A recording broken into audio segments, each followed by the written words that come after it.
Some people arrive in your life folded up small, like a letter that's been carried too long in a coat pocket, creased, water-stained, afraid of being opened in case the words inside have been ruined by the journey. I've spent 40 years on horseback, and I've seen men die slow and men die fast. But I never saw anything that scared me the way that woman did when she climbed down off the Tucson stage with her knuckles white around a carpetbag she had no intention of letting go of. I'm going to tell you what happened on the Halloran place the autumn the rains came late, because I was there, and because I've never told it right, and because the man it concerns is dead now and can't tell me to keep my mouth shut. You're going to think you know how it ends. A frightened bride, a quiet cowboy, the desert turning gold in the evening. You've heard this song before and you think you can hum the rest. You can't, I promise you that. Stay with me. The part that matters isn't the smile everybody remembers. It's what came before it and what it cost. Pour yourself something. This takes a while. The wind was doing that thing it does in late October out past Dragoon, where it comes down off the mountains carrying the smell of pinyon smoke and something colder underneath. And I was standing in the yard pretending to mend a length of fence wire when the stage rolled in 2 hours late and coated in white dust so thick it looked like the whole rig had been hauled up out of a flour barrel. I'm Elias Crane.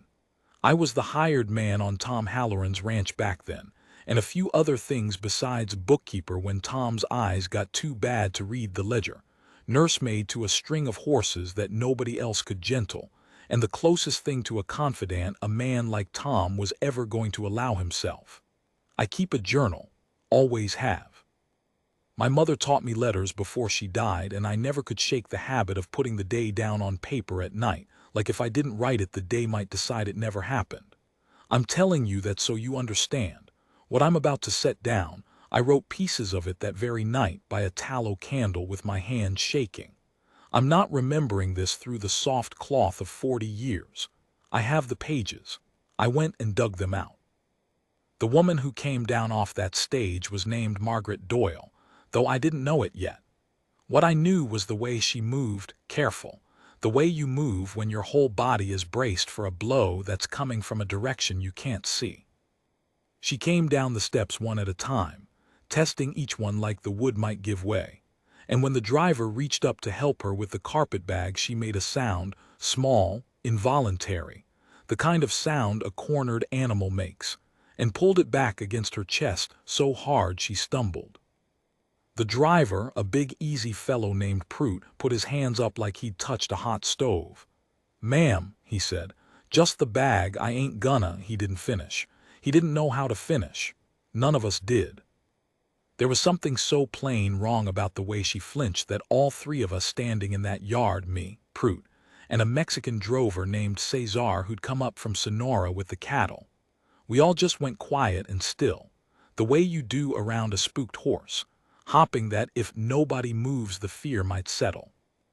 She was young, not a girl but young, maybe 25, 26, with dark hair pinned up under a bonnet that had seen better seasons and a gray traveling dress buttoned to the throat despite the heat that still hung in the afternoon. She was thin in the way that meant somebody hadn't been feeding her, and there was a yellow-green shadow along the left side of her jaw that I recognized, because I'd had enough of them myself in my younger and stupider years. A bruise about 10 days into healing. The kind that comes from a closed fist. I want to be careful here. I'm an old man and I've had a long time to decide what I think happened, and I don't want to put words in that woman's mouth or feelings in her heart that she never told me she had. But I will tell you what my eyes saw, the day Margaret Doyle came to marry a man she'd never met, having traveled 1,100 miles to do it. And what my eyes saw was a person who had decided, somewhere along that 1,100 miles, that she had simply traded one cage for another, and the only question left was how cruel the new one would be. She'd answered an advertisement. I learned that later. Tom had put it in a Chicago paper, a thing I'd argued against, because I thought a man of 51 had no business sending off to a city for a wife like she was a seed catalog, and she'd answered it, and they'd exchanged 4 letters, and now here she was, a mail-order bride. We had a few in that country. Some of them turned out fine. Some of them ran off inside a year. One of them, over on the Benson Road, had poisoned her husband's coffee, though folks were divided on whether he'd had it coming. Tom wasn't there to meet her. That was the first thing that went wrong, and I've never entirely forgiven him for it, even though I understand now why it happened. Tom Halloran was a coward about exactly one thing in the whole world, and that thing was being looked at by a woman. He'd faced down rustlers and an Apache raiding party and a brush fire that took 2,000 acres, and he'd done all of it without his hands shaking. But the idea of standing in his own yard while a strange woman climbed down and decided what she thought of his face, he couldn't do it. So he'd taken his rifle and gone to check the north tanks, which was a lie, because I'd checked the north tanks myself that morning, and he knew I had. Which meant it fell to me to walk up to this trembling woman and say the words. "Mrs. I caught myself. Miss Doyle, I'm Elias Crane, I work the place here. Mr. Halloran's, he's been called out to the far pastures, trouble with the water." The lie tasted like ash, but I served it up warm. "He asked me to see you settled. You must be wore through." She looked at me. I'll never forget it. She looked at me the way you'd look at a man holding a knife behind his back, not with hatred, but with a terrible, exhausted patience, like she was bracing herself to find out what kind of cruelty I was, so she could begin the long work of surviving it. "Where is he?" she said. It wasn't really a question. Her voice was flat and eastern and very tired. "Far pastures, ma'am. Be back by dark, I'd reckon." "He couldn't come." Again, not a question. She was reading the situation the way I read weather fast and assuming the worst, because the worst was what experience had taught her to expect. "He sent the hired man." "Yes, m'm." Something moved across her face then. I want to call it disappointment, but it was deeper and older than that. It was the look of a person who has just had a small private prediction confirmed, the kind of prediction you make to protect yourself. "He won't even bother to meet me. I'm nothing. I'm a parcel." And there is a particular agony in being right about that. I saw it land on her, and I saw her absorb it the way she'd probably absorbed 100 such blows, by going very still and very smooth, and I thought, standing there in the white dust with the wind coming cold off the dragoons, Lord, what have we done? What kind of thing did Tom Halloran order out of a newspaper? I carried her trunk in, the carpet bag she kept. The Halloran house was better than most in that country. Tom had built it up over 20 years from a 2-room adobe into a real frame house with a porch and glass in the windows, a thing he was prouder of than he'd ever admit. There were 2 bedrooms. I'd spent the morning cleaning out the second one, the one that had been his sister's before she went back to Ohio, and I'd put fresh ticking in the mattress and a jar of late wildflowers on the sill, desert marigold, and some purple thing whose name I never learned. I'd done it because somebody had to think of her comfort, and Tom hadn't, and I'm the kind of man who notices a thing not done and can't rest until I've done it. When she saw the flowers, she stopped in the doorway. She stood there a long moment looking at that little jar of yellow and purple on the windowsill, and I watched the back of her neck, and I saw her shoulders come up around her ears like she was trying to disappear into her own collarbones. And then, this is the part I wrote down that night, the part my hand shook over, she said, very quietly, not to me, almost to herself. "What does he want?" I didn't understand at first. "Ma'am." She turned, and there was something fierce in her face now, fierce and frightened both, the way a creature gets right at the end of being chased. "The flowers, the clean room, what does he want? Men don't." She stopped, pressed her lips together, started again lower. "When a man's kind to you first, it's because he wants to be cruel to you later, and he wants you to remember the kindness so it'll hurt more, so you'll think it was your fault, so you'll think you ruined the good thing. I've learned that. I learned it very well." She lifted her chin. The bruise on her jaw caught the afternoon light. "So you can tell me now, Mr. Crane, and save us both the performance. What does he want from me that I won't want to give? I have in my life been struck dumb perhaps 3 or 4 times. That was one of them. because I understood all at once the whole shape of the thing. I understood the flinch off the stage. I understood the carpetbag she wouldn't let go of. It had everything she could carry in the whole world, and she'd learned never to be more than one grab away from running. I understood the 1,100 miles and what she was running from, and that to her this desert and this stranger and this clean little room with its jar of flowers was not a rescue. It was a gamble made by a desperate woman, and she had already in her heart lost it, because she'd never once in her life seen a gamble like this come up anything but snake eyes. I'm not a clever man. I'm not quick with words, but I have always tried to be honest because dishonesty is the one luxury a poor man can't afford, and so I told her the truth. "Ma'am, I put those flowers there," I said. "Not Tom, me.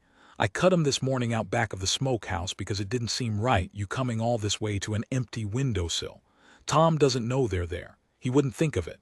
He's not," I searched for the word. "He's not a cruel man, Miss Doyle. I won't tell you he's a good one because that's a thing you'll have to find out for yourself and you'd be a fool to take my word. But he's not cruel. He's a coward, which is a different sickness, and the cure for it is mostly patience. And I don't know if you've got any patience left in you, and I wouldn't blame you a particle if you didn't." I set the trunk down. "As for what he wants a wife, I expect, in the ordinary way a lonesome man does. But if you're asking will anybody in this house lay a hand on you against your wanting, no, ma'am. Not while I'm drawing breath. And I draw a good deal of breath. I'm hard to get rid of." She stared at me. And then her face did something I wasn't ready for. It crumpled just for a second, just for the length of one held breath, and I saw the girl she must have been before somebody started teaching her that kindness was a trap. And then she got it back under control, jaw tight, eyes dry by main force, and she said, "I don't believe you." "No, ma'am," I agreed. "I wouldn't either." Tom came in at dusk, like I said he would, smelling of horse and cold air and the particular sour reek of a man who's been hiding from something all day and despises himself for it. He'd worked himself into a state out there in the pastures. I could see it the second he came through the door, the overloud voice, the too quick movements, a big man trying to take up less space because he's frightened and doesn't know that's what he is. I'd best describe Tom to you, since he's the second half of this and I've spent so long on her. He was tall, gone a little soft through the middle the way men do at 50, with a face that had been handsome once, and was now just weathered and kind in a beaten-down sort of way. He'd lost his first wife to a fever 12 years before, Sarah, her name was, and he never said it out loud, not once in all the years I knew him, but he kept her thimble in his vest pocket, and I'd seen him take it out and hold it when he thought no one was looking. He had hands like shovels and a temper he kept on a short chain, and a fear of being unloved so total that he'd built his whole life around never asking for love, so it could never be refused. He came in and he saw her standing by the cold hearth, still in her traveling dress, still holding the carpetbag, and he stopped dead. For a moment neither of them said a word. Cesar had melted out the back door. I should have gone too, but I didn't, God forgive me. I stayed and pretended to fuss with the lamp because I could not have left that room to save my soul. "You came," Tom said finally. Stupid thing to say, his voice cracked on it. "I said I would," she said, flat braced. He took a step toward her. She took a step back and her spine hit the mantel, and the carpetbag came up across her chest, and Tom Halloran stopped like he'd walked into glass. I watched him see it. I watched a slow, dawning, terrible understanding come over that big, weathered face.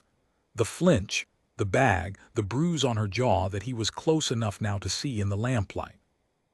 I watched him understand that the woman he'd ordered out of a newspaper to fill the Sarah-shaped hole in his life was not a remedy but a wound, a person as broken in her own way as he was in his, and that whatever clumsy, lonely dream he'd been nursing through 4 letters had just collided with something real and frightened and human, and that he had no idea in the world what to do about it.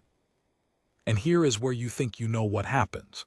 Here is where the cowboy smiles, gentle and reassuring, and the music swells, and the bride's fear melts away. That is not what happened.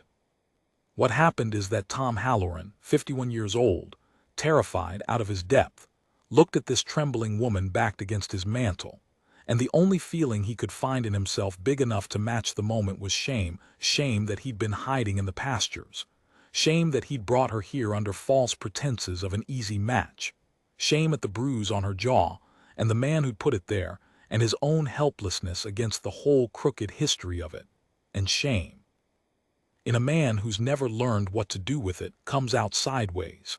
It comes out as anger. "Who hit you?" he said. Low. His hands had curled into fists at his sides, not at her, never at her, but she couldn't know that, she had no way on earth to know that, and his voice came out hard and shaking with a rage that was aimed 1,100 miles east at a man neither of them could reach. "Who put that on your face? Tell me his name." And Margaret Doyle, who had traveled across half a continent, braced for exactly this. For the moment the kindness curdled and the fists came up, looked at the curled hands and the dark, furious face of the stranger she'd married, and made a sound I have heard maybe twice in my life and hope never to hear again, and she said, "Please, please, I'll be good. I won't, please don't." And she put the carpet bag up over her head. The room went so quiet I could hear the lamp hiss. Tom looked at his own fists like they belonged to somebody else. I saw him uncurl them, finger by finger, a man disarming himself. I saw the rage drain out of his face and something else flood in to take its place, grief, I think, the rawest, plainest grief, the grief of a man who has just learned that his anger, even his righteous anger, even his anger on her behalf, is a thing that makes a woman cover her head and beg.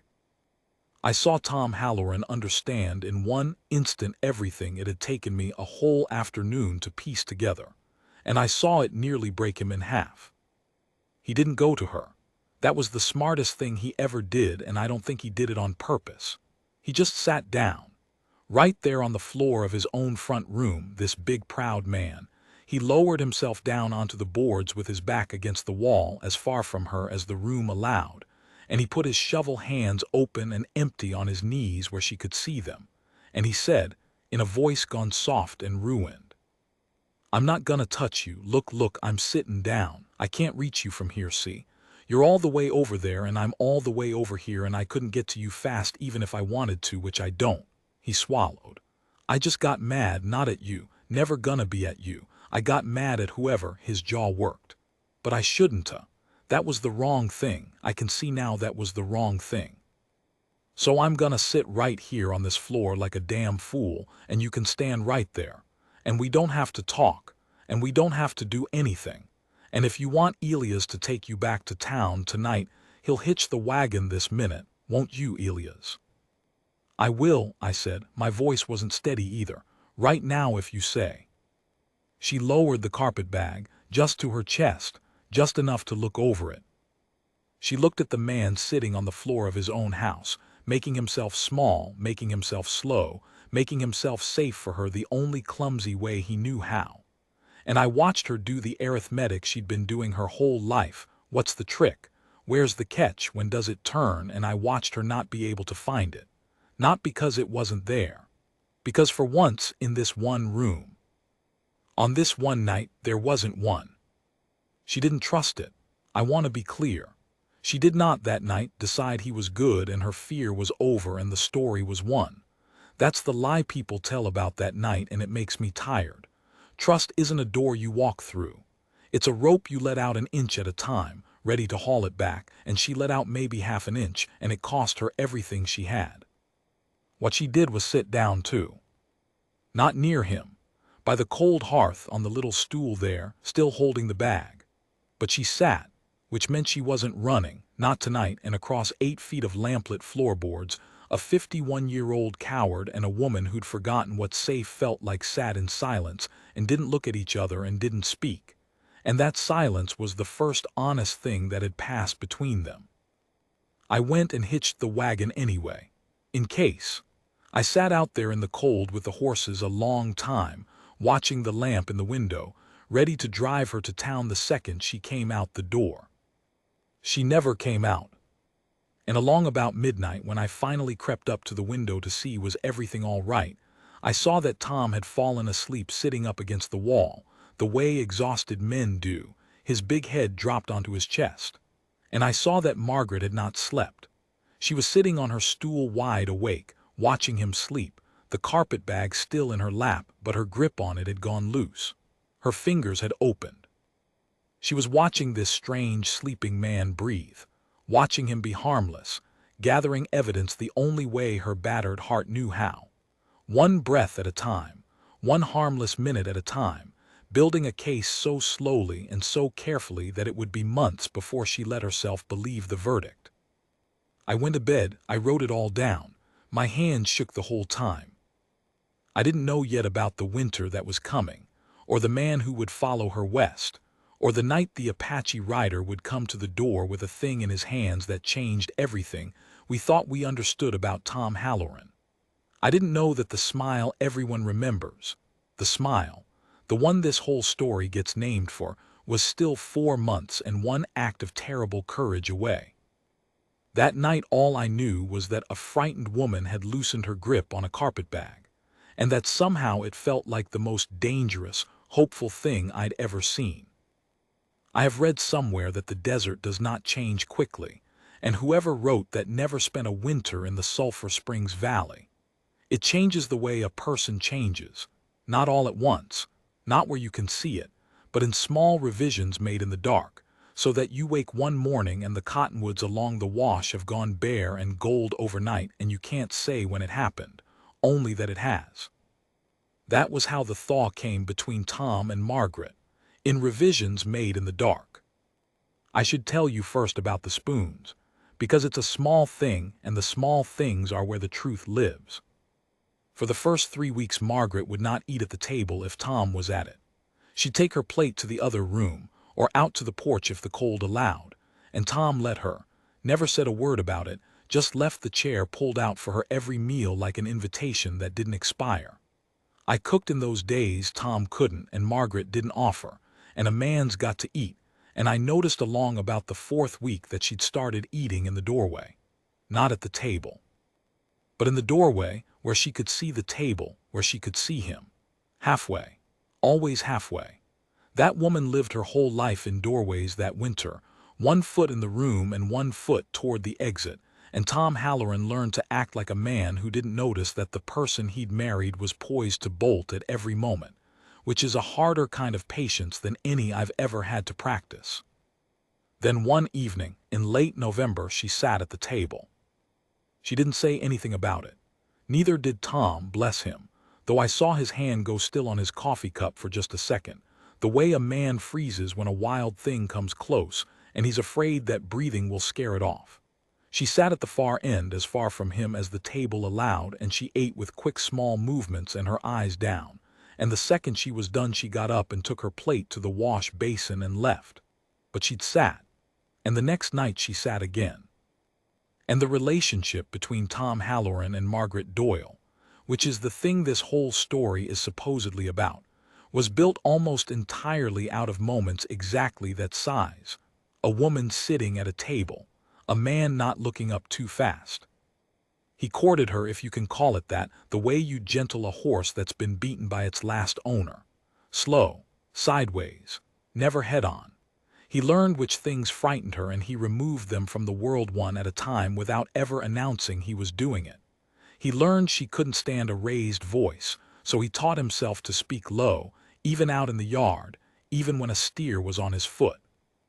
He learned she flinched at quick movements behind her, so he took to humming, just a tuneless low drone under his breath, whenever he came up behind her, so she'd always know where he was. And to this day, I can't hear a man hum without thinking of Tom crossing his own kitchen, advertising himself like a freight train, so as not to frighten his wife. He learned she didn't sleep. That was the hard one. The walls in that house weren't thick, and I bunked in the lean-to off the kitchen and I heard things. I heard her cross her room in the small hours. I heard her check the window latch every night, the same soft rattle, making sure it would open, making sure she could get out. I heard her cry sometimes, low, the careful muffled crying of a person who learned long ago that crying out loud gets you noticed, and being noticed gets you hurt. And one night I heard Tom's door open, and his heavy, slow steps in the hall, and I lay there with my heart going like a drum because I did not know, I truly did not know, what kind of man was about to walk down that hall. He stopped outside her door. I heard the floorboard. And then I heard him sit down, on the floor, in the hall, with his back against her door the way he'd sat that first night. "Can't sleep neither," he said low through the wood. "Don't mean nothing by it. I'll just sit out here a spell. You don't have to talk. A person sleeps better sometimes knowin' somebody's keepin' watch, that's all. I'll keep watch, you sleep." There was a long silence. Then very small through the door, "You'll fall asleep and your neck will hurt." "Probably," Tom agreed. "You're a foolish man."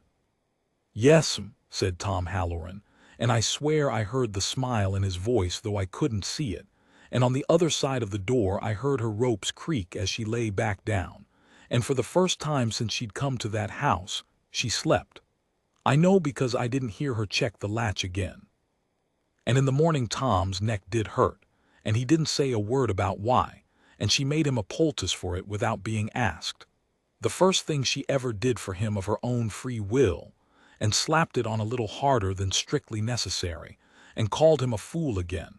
And that was the morning I started to think maybe, just maybe, this thing might not end the way I'd feared. I wrote in my journal that night, T slept in the hall, M made him a poultice.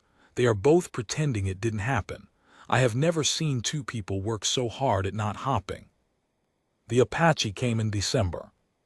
I should be careful how I tell this, because there's a way men in that country told stories about the Apache that I won't repeat.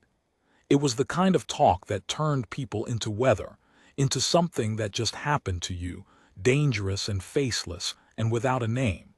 The man who came to the Halloran place had a name. It was Nanton, or near enough to it that my white tongue could shape it, and he was Chiricahua, and he and Tom had a history that Tom had never once mentioned to me in 6 years of working for him, which tells you something about how much of any man you ever really know. It came out like this. There was a hard freeze the second week of December, the kind that kills calves and cracks water troughs, and I went out at dawn to find a horse in the yard, a good horse, a desert-bred Mustang with a star on its forehead, and a man sitting his blanket on the cold ground beside the porch, wrapped against the cold, perfectly still, waiting. He'd been there some time. There was frost on his shoulders. He could have come to the door. He hadn't. He'd waited out in the open in plain sight, where no one could say he'd crept up, and I understood later this was a courtesy.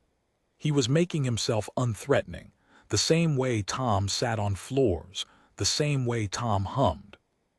The whole valley that winter was full of frightened, careful people making themselves small for each other, and I was too young and dumb to see the pattern of it until much later. Tom came out and saw him and went absolutely white, and then he did a thing I'll never forget.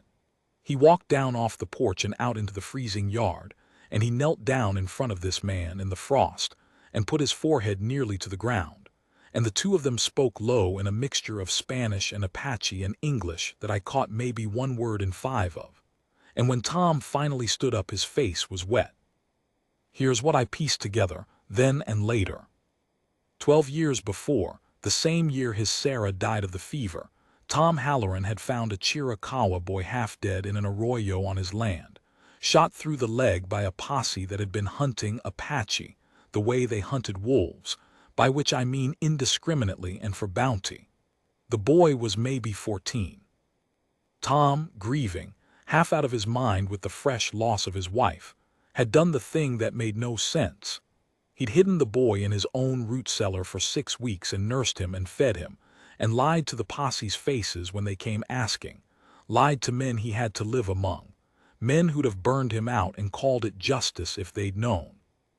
He'd done it, near as I can tell, because he had a Sarah-shaped hole in him and nothing to put in it, and here was a hurt thing that needed saving, and saving it was the only prayer he had left. That boy was Nanton, and Nanton had grown into a man, and a leader of sorts among the few of his people still free in those mountains, and across 12 years and 100 reasons to hate every white face in that valley, he had not forgotten the rancher who hid him in a cellar and lied to a posse and never once asked for thanks. He'd come to warn Tom. That's the part that matters for this story. He'd come because he'd seen something, ranging up near the pass riders. Not army, not his own people.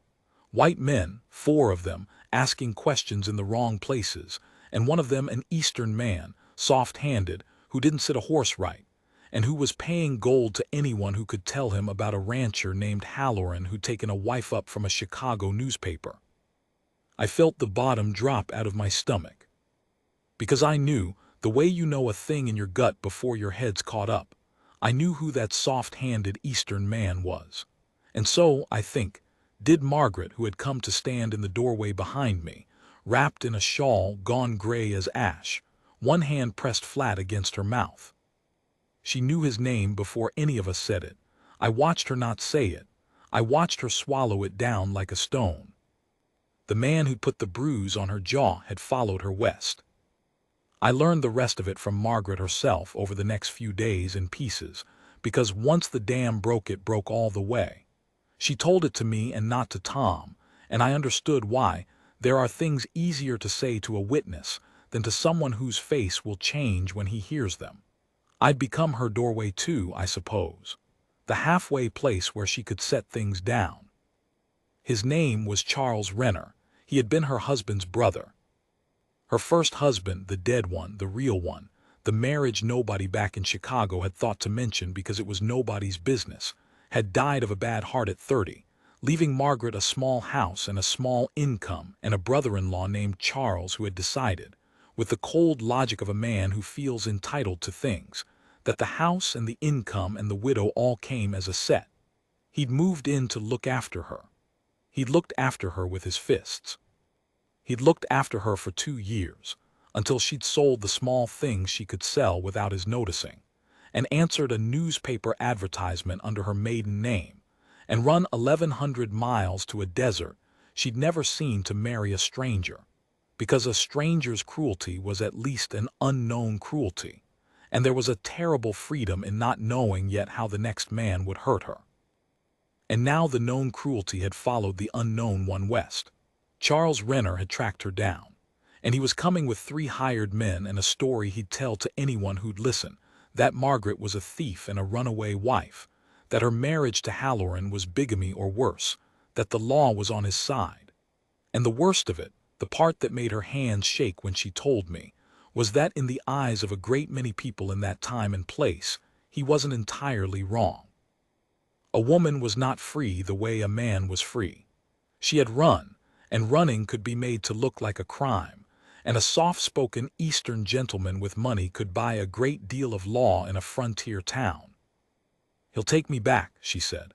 We were in the kitchen. She was scrubbing a pot that was already clean, scrubbing it the way she did things now when she was frightened, needing her hands to be busy. And there's nothing anybody can do, because on paper I'm just a woman who ran off, and on paper he's just family come to fetch her home, and Tom will, her voice caught. Tom will get himself killed trying to stop it, or hung, or both, and it'll be my fault. Everything good gets ruined because I'm in it. That's the one thing I do know about myself, Mr. Crane. I'm a thing that ruins." "That's Charles talkin'," I said. "That's not you. That's a thing he put in you, same as the bruise, and it's healin' the same slow way, and you can't see it healin' from the inside any more than you could see the bruise fade without a glass." She looked at me. Her eyes were dry. She'd gotten very good at dry. "You're a kind man, Elias," she said.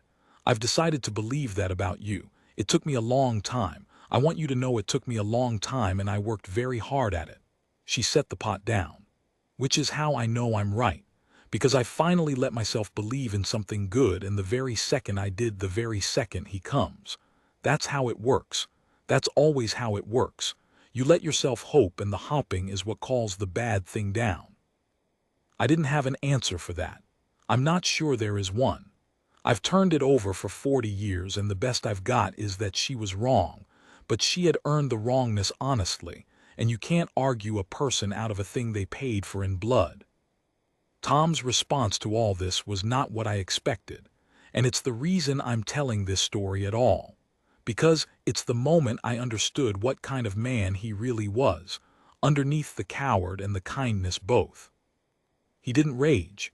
He didn't ride out hunting Renner, though God knows part of him wanted to. I saw it in him, the old short-chain temper straining at its links. He didn't make grand promises to Margaret about how he'd protect her, because he'd learned by then that promises frightened her, that every man who'd ever hurt her had promised first. What he did was sit her down at the table she could finally sit at, and lay it out plain. "Here's how I see it," he said. "Way the law reads, he might could take you. I won't lie to you about that, 'cause everybody's always lied to you, and I'd sooner cut my hand off. He's got money, and money buys judges, and that's just the truth of the country we're in." He turned his coffee cup around and around. "So here's your choices, and they're yours, Margaret, not mine. You can run again. I'll give you every dollar I've got, and Elias'll take you north to the railroad, and you can be gone before Renner ever gets here, and you'll never see me again, and that's all right. That's a real choice, and I won't think less of you for it. Runnin' kept you alive this long. It's a good skill. I respect it." She stared at him. "Or," Tom said, and here his voice dropped, "you can stay, and we fight it. Legal if we can. I got a friend's a circuit judge over in Tucson, honest as the day, and there's a thing or two even Renner's money can't buy. And if legal don't work," he stopped, looked at his hands. "If legal don't work, then it gets ugly, and I might hang, and you'd carry that, and I won't pretend you wouldn't. That's the cost of stayin', and I'm layin' it out so you can count it. I won't have you choosin' blind. You've been made to choose blind your whole life, and I won't be one more man who does that to you." It was the longest speech I ever heard Tom Halloran make. He was sweating when he finished it. And then he did the thing that I think, in the end, mattered more than any of it. He said, "But I want you to know something before you choose. Whatever you pick, I'm gonna be all right. You hear me? I lived 51 years before you came, and I'd live out the rest if you went. I'm not," he struggled, "I'm not gonna fall apart if you leave, so you don't have to stay to save me. Don't you dare stay to save me. You stay only if you want to stay. That's the only reason that counts. I'm talking my own self off your shoulders right now so you can choose free." And do you understand what he did there? Do you see it? He gave her the one thing nobody had ever given her. He took himself off the scale. Every other person in her life had made themselves a weight she had to carry. "Stay or I'll fall apart. Stay or you'll have ruined me. Stay because your leaving is a crime against my feelings." That's the trap, the one she'd named in the kitchen, the kindness that's really a leash. And Tom, clumsy, frightened, cowardly Tom, who didn't have a clever bone in his body, had somehow understood the exact shape of her cage and had quietly, deliberately taken away one of its bars. "You don't have to save me. I won't be your reason. Be your own reason." She got up from the table. She walked to her room. She came back with the carpet bag, the one she'd held against her chest for 2 months, the one she'd kept packed and ready by the door her whole life. And I thought, my heart breaking, she's chosen to run, and he gave her the means to do it, and that's the most loving thing and the most lonesome thing I ever saw. She set the carpet bag on the table in front of Tom. And she opened it. I'd never seen inside it. None of us had. It held everything Margaret Doyle owned in the world, everything she could carry, the whole sum of a life packed small enough to flee with. A few clothes. A daguerreotype of a woman who must have been her mother. A child's spoon bent, and I never did learn that story, and some stories aren't yours to take. And folded in the very bottom, under everything, a packet of letters tied with string. Tom's letters. The 4 he'd written her, courting her sight unseen. She'd carried them 1,100 miles. She'd kept them at the very bottom of the bag, under everything, where you keep the thing you're most afraid to lose. "I'm staying," she said. Her voice was shaking and her chin was up, and her eyes, for once, were not dry, were streaming, and she let them. She let herself be seen crying for the first time since she'd come, which was its own kind of courage I don't have a name for. "Not to save you. You're right, you'll be fine, you stubborn fool. I'm staying because I want to." I'm staying because I read these," she put her hand on the letters, "every night for a month before I got on that train. And a man who'd write a stranger that he was lonesome and not ashamed to say it. A man who'd admit a thing like that to a woman he'd never met. I decided I'd rather be ruined by you than safe from everyone else. So I'm staying. And we'll fight him. And if it gets ugly, I'll carry it. I've carried worse." She wiped her face hard with the back of her hand. "Now stop looking at me like that. You'll make me change my mind." Tom Halloran did not stop looking at her like that. And I went out to the barn, because some moments aren't meant to have a witness, and a man who keeps a journal learns at least that much. That was December. The riders were 3 days out. And the thing I haven't told you yet, the thing that turns this whole story on its hinge, is what Nanton said to Tom before he rode back up into the freezing mountains. A thing I overheard and didn't understand the weight of until the night it all came due. He said, "When the soft-handed man comes, send for me. I owe a debt, let me pay it." And Tom said no. That's the part I think about most. Tom Halloran, with the law against him and 4 armed men coming and his hung-up life on the line, was offered the one thing that might have saved everything, and he said no, because he knew exactly what it would cost the man who offered it, and he would not let Nanton pay Tom's debt with Nanton's life. I'll tell you how that came out. I'll tell you about the smile. It's in the last part, and it's not the smile you're expecting, and it cost more than any of us were ready to pay. They came on the 4th day, not the 3rd, which taught me something about waiting, that the worst part of a thing arriving is the extra day it makes you live through after you've already braced for it. We'd spent 3 nights ready and slept none of them. And then on the morning of the 4th, when the readiness had worn down to a dull gray nub, 4 horses came up the wagon road in the thin December light, and the bad thing finally arrived to find us too tired to be afraid of it the way we'd planned to be. I saw them first from the corral. 3 hard men riding loose and easy, the kind of men money rents by the week, with rifles across their saddle bows held in that careless way that's more frightening than a gun pointed straight at you, because careless means a man's done this often enough to be bored by it. And in front of them, on a livery horse he plainly hated, a 4th man. Charles Renner. I want to tell you he looked like a monster. He didn't. That's the thing about the men who do the most damage, they look like somebody's pleasant cousin. He was perhaps 40, soft through the face, well-dressed in a town coat gone dusty from the trail, with pale eyes and a small precise mouth and hands he held away from his reins like the cold offended him personally. He looked like a man who'd never once in his life been told no and made it stick. He looked, I realized with a lurch, reasonable, and I understood then exactly how dangerous he was, because a reasonable-looking man can do unreasonable things in broad daylight and people will stand around nodding. Tom came out onto the porch. He had not strapped on a gun. I'd argued with him about that for an hour the night before and lost. "A gun on my hip tells him this is the kind of thing guns settle," Tom had said. And the second it's that kind of thing, his 3 settle it 'cause they're better at it than us and there's more of 'em. No, I won't make it a shootin' thing. I got to make it a talkin' thing where the rules are different. So he stood on his own porch unarmed, a big tired rancher in his shirt sleeves in the December cold, and he said, mild as milk, "Mornin', cold one, you boys come far." Renner didn't dismount. Looking down at a man is half the game and he knew it. "I'm looking for my brother's widow," he said. His voice was soft, educated, almost gentle. "Margaret Renner. I have reason to believe she's been living here under a false name and that you, sir, have, knowingly or not, entered into an unlawful marriage with a woman who is not free to marry. I don't want trouble. I'm a reasonable man. I've come a very long way to bring a grieving, confused woman home to her family, where she belongs." It was beautifully done. I'll grant him that the way you grant a snake its precision. Every word of it was a door closing. Widow making the first husband the real one. False name making her a liar.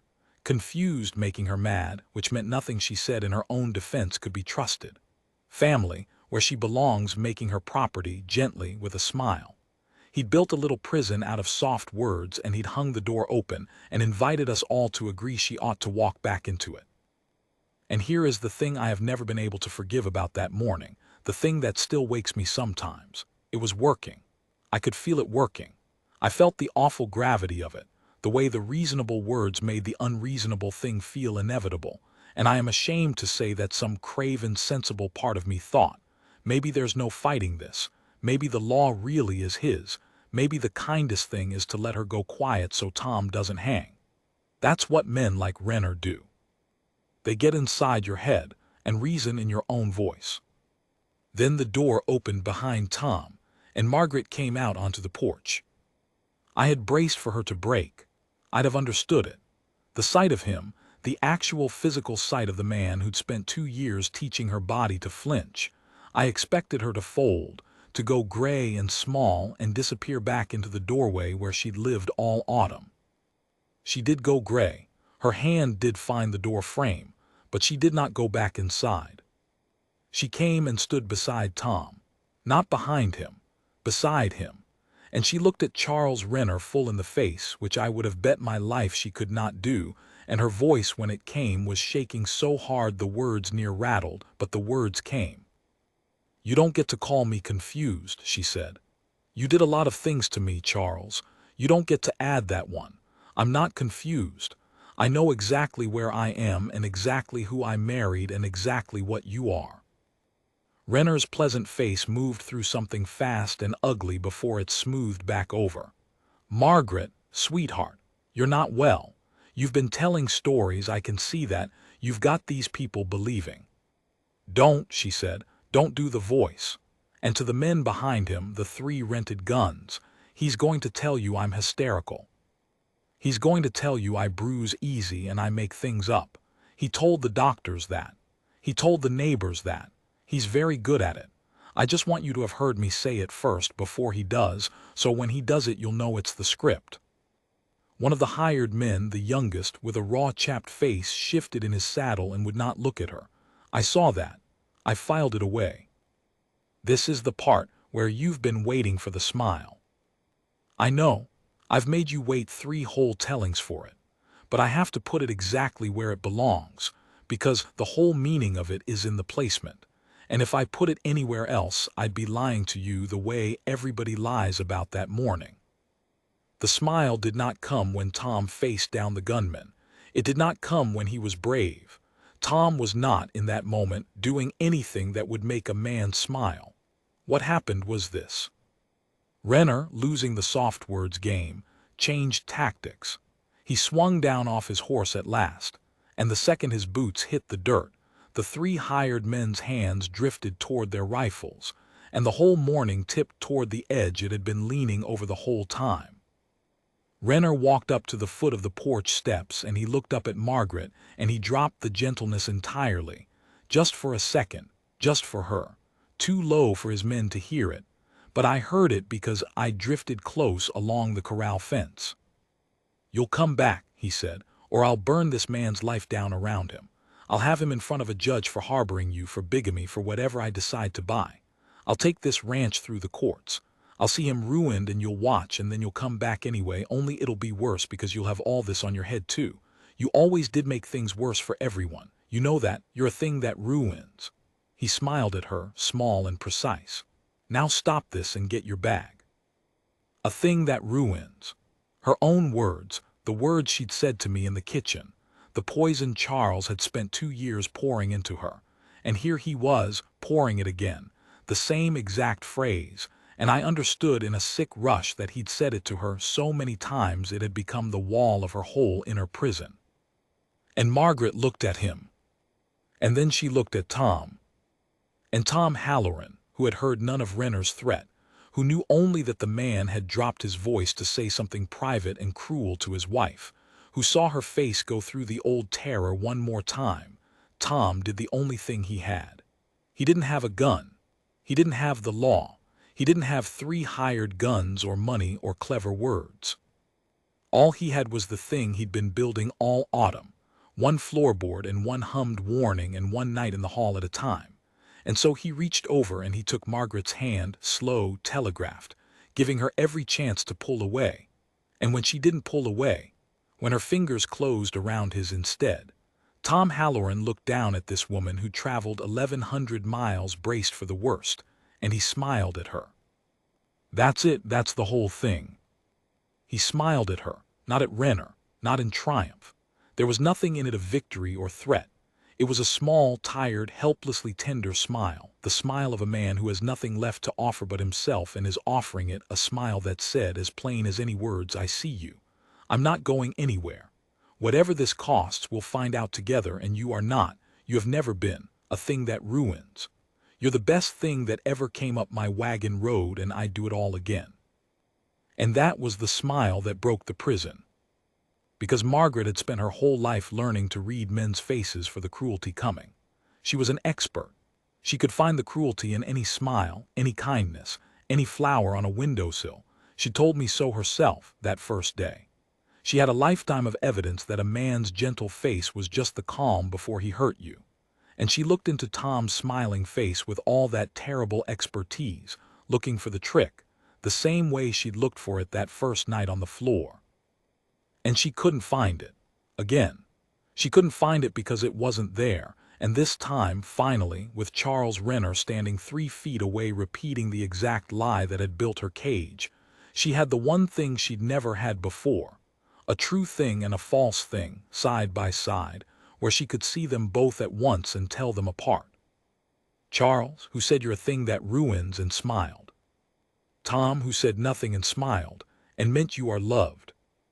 She'd been told her whole life she couldn't tell the difference, that she was confused, that she made things up, and in that one held second on the porch she discovered it was a lie that she could tell, that she'd always been able to tell, that the only thing she'd lacked was permission to trust her own knowing.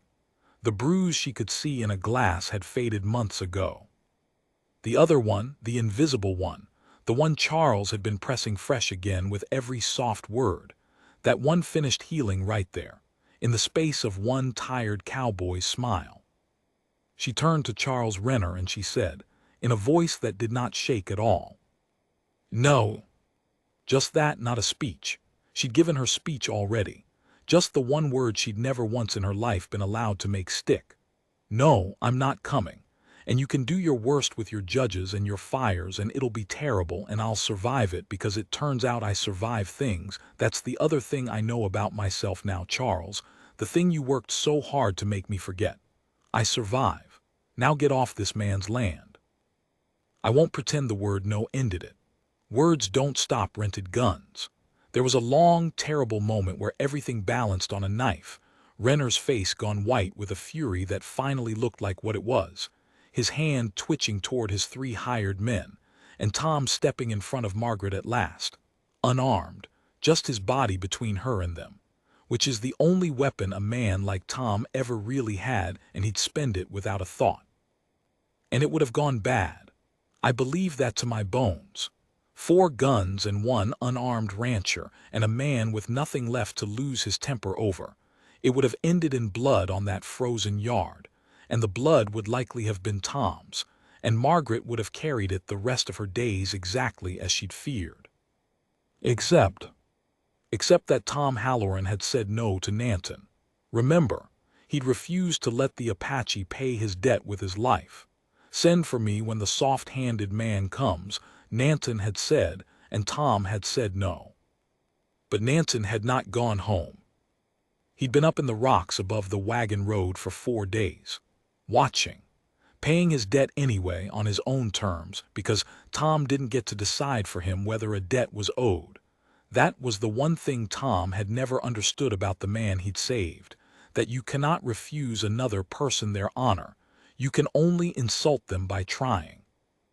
And at the moment the morning tipped toward blood, a single rifle shot cracked down off the ridge and kicked up frozen dirt a foot from Charles Renner's polished boots, and a voice called down in flat, clear English from somewhere none of us could see.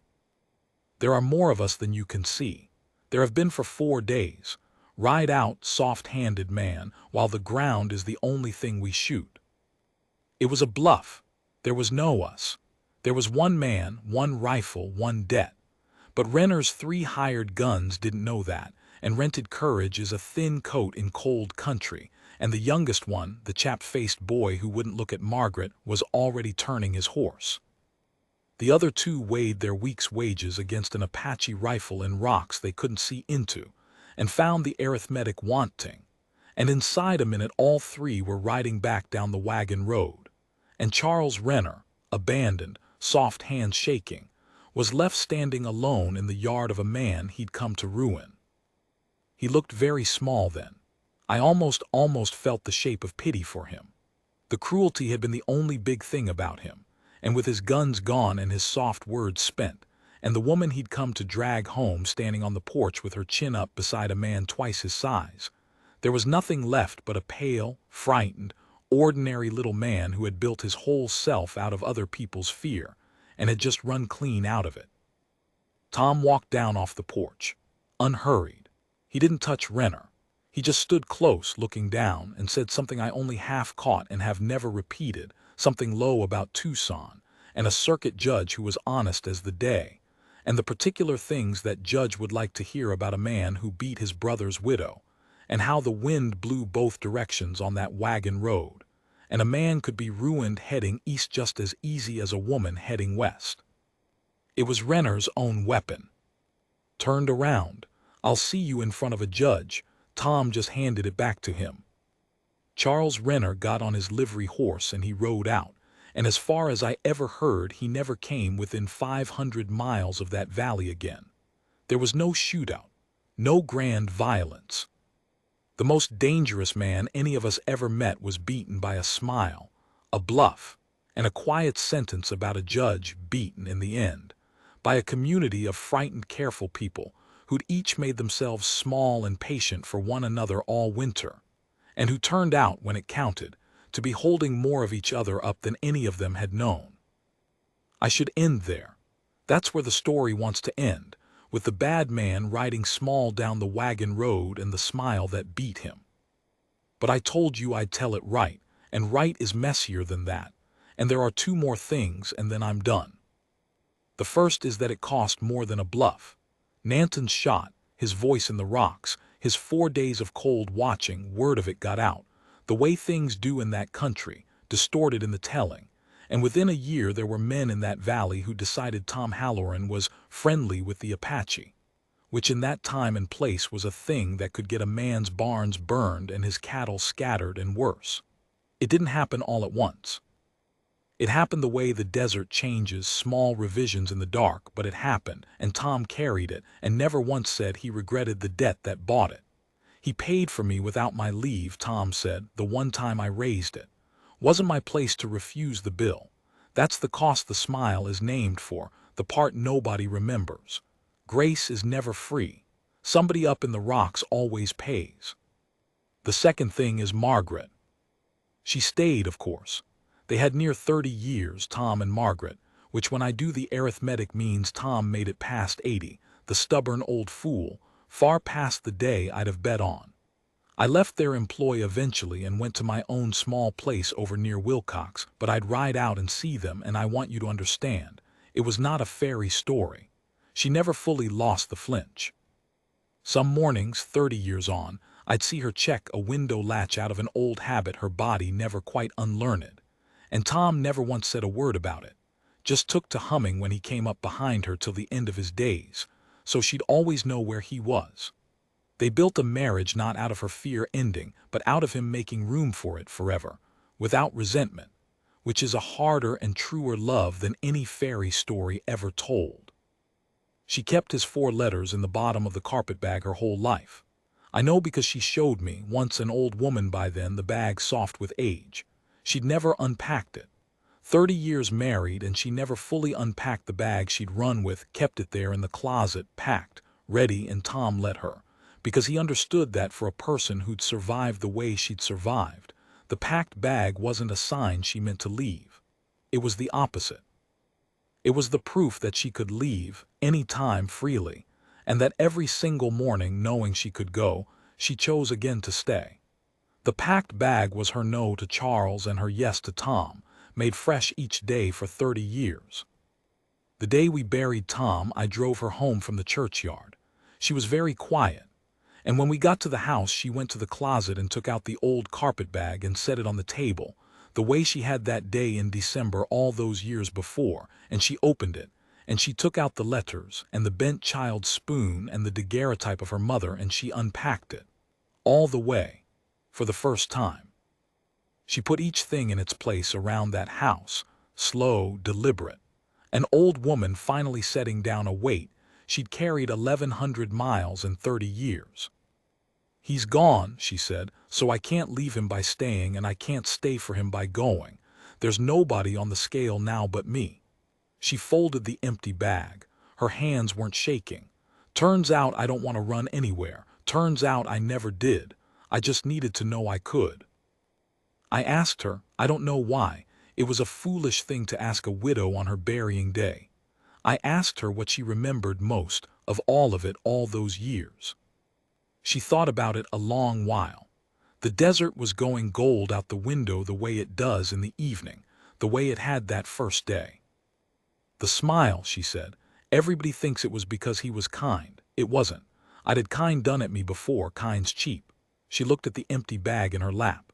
"It was that he smiled like he already knew I'd say no to Charles before I said it. He smiled like he'd never for 1 second doubted I'd choose right." Her voice went rough. "Nobody ever in my whole life, nobody ever once trusted me to know my own mind. They all said I was confused." And Tom just stood there and smiled, like of course I knew, like it was the most obvious thing in the world that I'd pick myself. She stopped. I waited, but that was all she wanted to say, or all she could. We sat there while the light went, and I didn't feel the quiet, because I'd learned that much from watching the two of them, that some of the truest things a person ever says are the ones they don't, and a good witness leaves the room around them empty, the way you leave a chair pulled out, an invitation that doesn't expire. She lived another 6 years. The bag stayed unpacked the whole time. I have it now, she left it to me. Of all the things she could have left, the empty carpet bag. And some evenings I take it down and hold it, and I think about a frightened woman coming down off a Tucson stage braced for the worst, and the long, slow, brave work of learning she'd been wrong. I never could write the end of it right. I've tried in this journal more nights than I can count. I think maybe it isn't meant to be written. I think maybe some things you just